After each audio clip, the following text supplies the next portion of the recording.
The construction of the pyramids by the ancient Egyptians, especially the Great Pyramid of Giza, is one of the most fascinating topics of study and debate in history.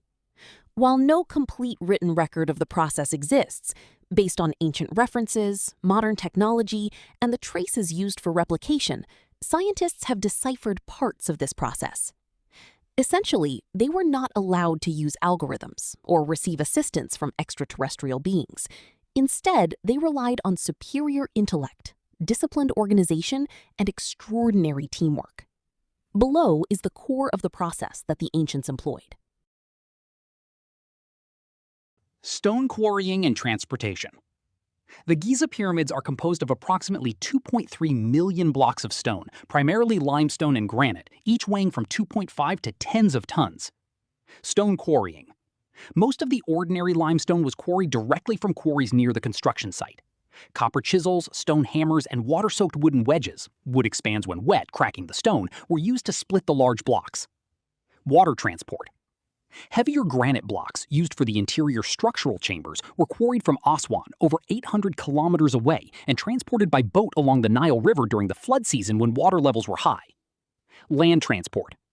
The Egyptians did not use wheels to transport the heavy stones. Instead, they placed the stones on wooden sledges.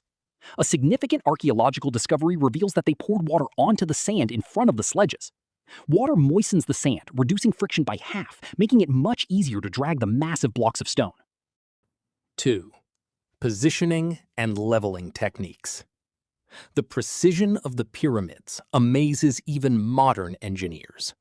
The four sides of the Giza pyramid are oriented almost perfectly in the four cardinal directions: east, west, south, and north. Astronomical positioning. Ancient priests and engineers used the movements of the stars, especially the North Star at the time, to determine directions with absolute accuracy. Leveling the foundation. To create a perfectly flat surface on the hard rock, they are believed to have dug a network of small canals around the area, filled them with water, and marked the water level.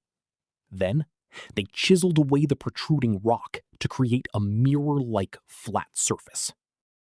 Lifting stones to high heights. Ramp system. This is the biggest question. How were these massive stone blocks, weighing tens of tons, lifted to heights exceeding 140 meters? The scientific community currently agrees most strongly on the solution of a ramp system using earth and mud bricks. There are three main hypotheses regarding the ramps. Straight ramp. A long ramp extending straight from the ground to the summit. However, to reach a height of 140 meters with a moderate slope, this ramp would need to be over 1 kilometer long and require an enormous amount of construction material, almost equal to the pyramid itself. External spiral ramp. A ramp running around the outside of the pyramid, like an escalator. Internal ramp system. Theory of architect Jean-Pierre Houdin. Stones were lifted using short external ramps for the base. Then engineers used a system of spiral tunnels inside the pyramid to transport the stones to the higher levels. Modern archaeology has uncovered several empty spaces inside that support this hypothesis. 4.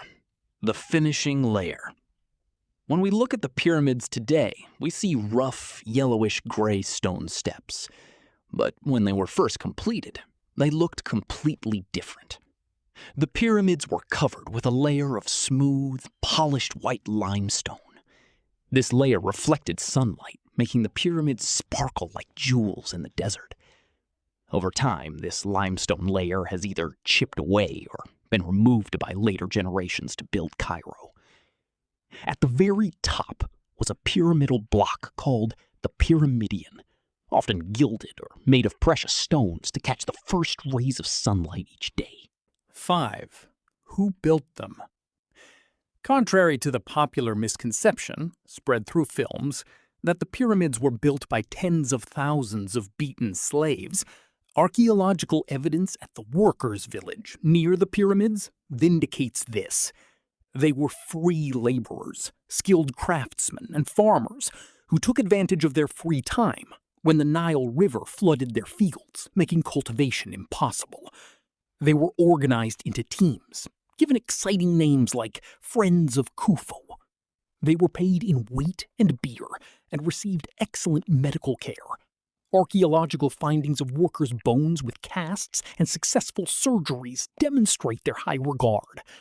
Participating in the construction of the pharaoh's tomb, considered a living god, was also a sacred religious duty that provided them with protection in the afterlife. In short, the pyramids are the ultimate symbol of the combination of top-notch human resource management, precise mathematics, and the perseverance of the ancient Egyptians. No extraterrestrial technology was needed